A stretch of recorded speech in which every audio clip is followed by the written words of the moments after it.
6 years after its initial release, and following on from Capcom's Return to Worlds campaign, Monster Hunter Worlds has seen a massive boom to its player count.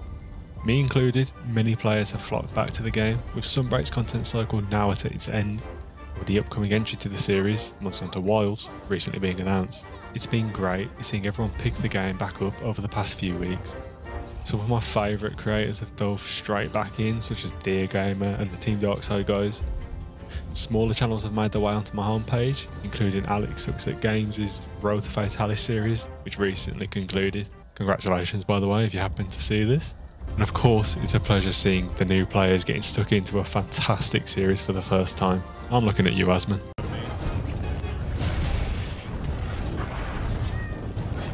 Just don't do the fire thing, okay?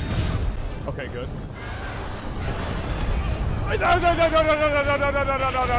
World was my first introduction to the series, and so the majority of my time played on my main save was spent blindly pushing through the game and learning the ever-going list of what the game had to offer. Moreover, I only started playing upon the release of Iceborne expansion. In this regard, I was really late to the party, and most regular hunters had already conquered Fatalis long before I even got to Elatrion. Feeling burnt out at the time, I never really pushed to beat this final boss, and not long after, Monster Hunter Rise was already on the horizon. This time around, I not only hope to overcome this challenge, but also I hope to help this influx of new hunters find their feet along the way. After playing Rise and its expansion Sunbreak for roughly 400 hours since my prior departure from World, it's been a strange task reacclimating to its weighted and more deliberate counterpart. Rise provides player with an arcade-like feeling, in which you can throw yourself at the opponent without hesitation in a very flashy style. If you get knocked back by your target, well, just use a wirebook to reignite your momentum. Rise also implemented many switch skills that diversify your playstyle and allow you to adapt to various situations mid-fight. World of course doesn't have any of this, and it feels great. Don't get me wrong, I loved Rise. While yes, it had its problems and limitations set by the Nintendo Switch console, the core gameplay was nothing short of incredible. World, however, encourages you to master your weapon. You don't have the option to simply launch yourself into a more opportunistic scenario. The player must properly learn the monster's attack patterns and behaviours in order to capitalise on openings. This is a theme that carries true throughout the whole game. Learn, practice, and get good. And again, I want to make myself very clear.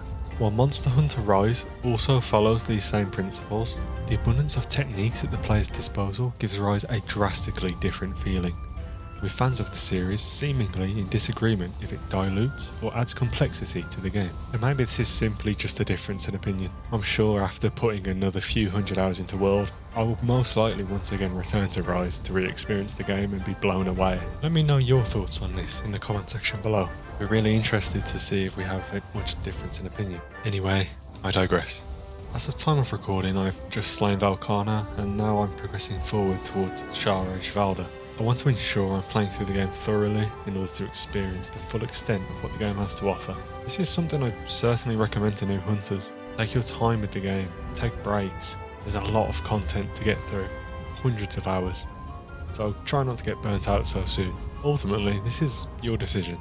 You should play in whatever fashion suits you best. Maybe I'm simply speaking from personal experience, or even advice that I would have told myself a few years back. I created this channel to kick off 2024.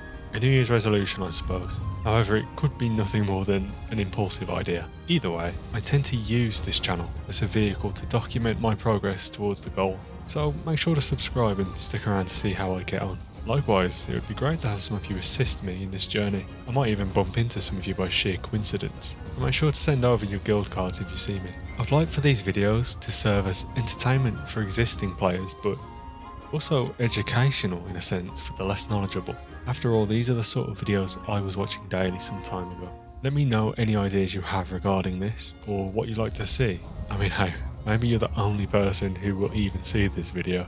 Your feedback's still highly valued, so I hope to see it.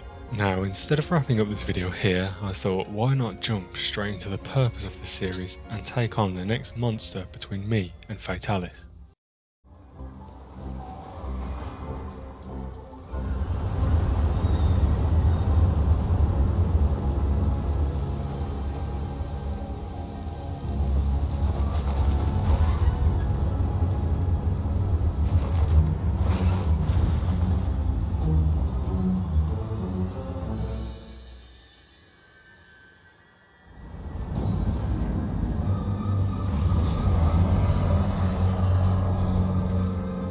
Freshly introduced in Iceborne, Black Veil Valhazak is an alternative version of the regular Valhazak you were used to fighting previously.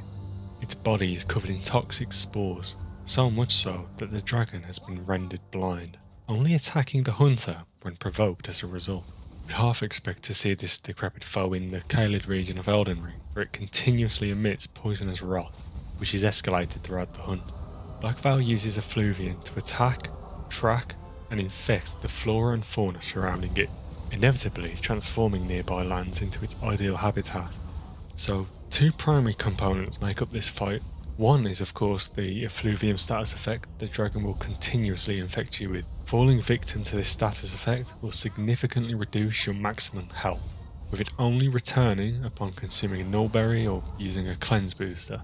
Getting hit in quick succession after receiving this blight will be fatal. If you're struggling with this fight, I recommend donning equipment or decorations containing the effluvial resistance skill. It will significantly reduce the issue and help you going forward. Now, the second mechanic you will need to chip away at is the very pustules on the Elder Dragon's body that will periodically grow throughout the fight. After increasing in size, they will begin emitting volatile effluvium gas, which will hurt. The counter to this is to keep hitting and chipping away at the growths to return them back to their more dormant state. If you play safe for too long, the mechanic will only get worse and inevitably lead Black Veil to use its ultimate attack.